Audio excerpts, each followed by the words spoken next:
If you're looking for the go-to way of setting up node-based color management in DaVinci Resolve, well, this is your place.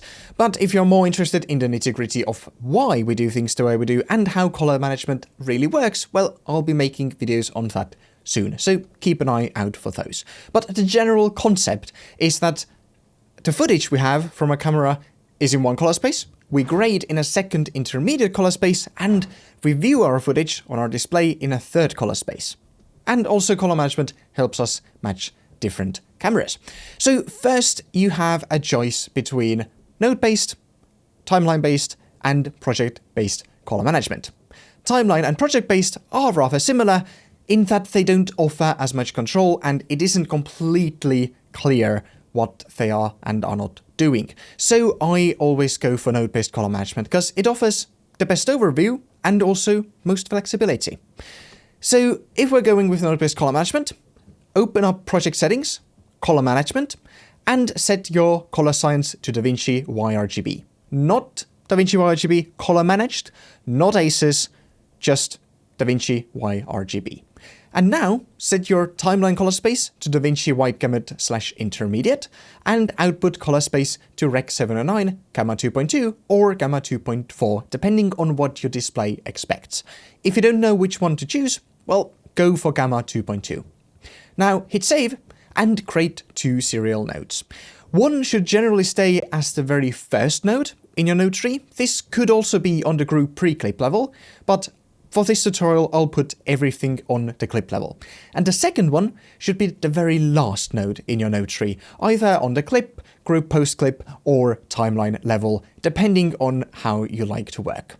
And now it's time to open up the effects panel, search for space, and drag the color space transform, or CST for short, onto both nodes. In the first one, known as the input device transform, or IDT for short, set your input color space and input gamma to whatever the footage is in. If you don't know, you may find it in the clip metadata. If not, ask the DP. And well, if they don't know, Google is your friend. My footage, in this case, was shot on a Blackmagic Ursa Mini Pro 12K, so I'll set mine as such. For the output color space, choose the timeline or working space, in this case DaVinci Wide Gamut, and for output gamma, DaVinci Intermediate. In the first CST, leave all other settings off, except for use white point adaptation. Now, onto the second CST at the very end. This is known as the output device transform, ODT, device rendering transform, DRT, or just picture rendering, as a general catch-all term. Now set your input color space and gamma to our working space, the same as before, DaVinci Wide Gamut and DaVinci Intermediate, and output color space to what your display expects, this being Rec 709 and, in this case, Gamma 2.2. Set tone mapping to DaVinci, gamut mapping to saturation compression, and the apply forward OOTF should already be turned on automatically. Also, I'd like to note that gamma is not a great term to use here, because it can mean many different things. It's rather ambiguous. So, as an alternative, I suggest using the term transfer function. As an example, this CST has its output transfer function set to Gamma 2.2.